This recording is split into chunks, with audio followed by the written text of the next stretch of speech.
আমাদের ফ্যামিলির ভিতরে বর্তমানে আমাদের দেশে আমাদের ফ্যামিলির ভিতরে মা ছেলের ভিতরে কেন বিতর্ক বেজে থাকে, কেন মা ছেলের ভিতরে দ্বন্দ্ব থাকে, আজকে সেই বিষয় নিয়ে আলোচনা করব। তা আপনারা একটু ভিডিওটা মনোযোগ দিয়ে শুনবেন। মা চায় যে আমার ছেলেটা ভালো লেখাপড়া করে অনেক বড় অফিসার হোক, কিন্তু সন্তান মার কথা শুনতে চায় না। আসলে কোনো মা বাপ চায় না যে আমার সন্তানটা খারাপ পথে চলে যাক। তা আসলে মা যদি সঠিক কথা কয়, মা যদি দুই চারটা কথা বলে, তাহলে সন্তান মার উপরে রাগ হয়ে যায়।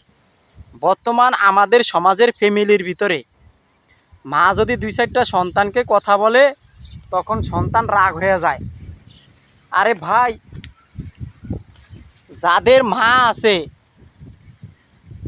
এখন জীবিত থাকতে মাকে মূল্যায়ন করে না, মা যখন মরে যায় তখন আফসোস করে যে মা কি জিনিস ছিল। ভাই, একটা প্রবাদ আছে, মা জীবিত থাকতে বাবা জীবিত থাকতে মা বাবাকে খাওয়াও না, যখন মা বাপ মরে যায় তখন গ্রামের 10 জন 20 জনকে দাওয়াত দেয় না খাওয়াও, জীবিত থাকতে খাওয়াও না। ওই মূল্যটা বুঝো না। যেসব মা মরে গেছে এখন 10 জন 20 জন আইনা দাওয়াত দিয়ে খাওয়াইতে আসো। তো এই জন্য আমি বলি যে মা কোনোদিন সন্তানের অমঙ্গল চায় না। মা চায় যে সন্তান সবসময় ভালো থাকুক, ভালো চলুক।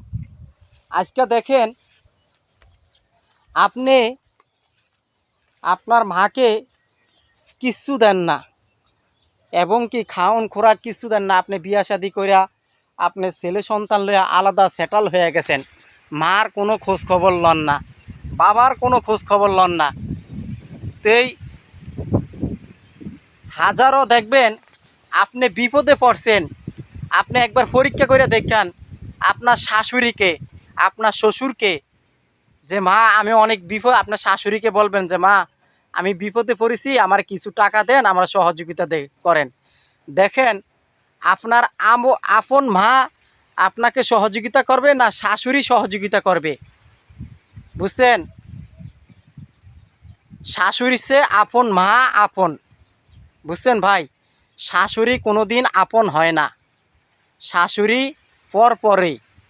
শাশুড়ি যদি আপনাকে জন্ম দিত তাহলে বুঝতো।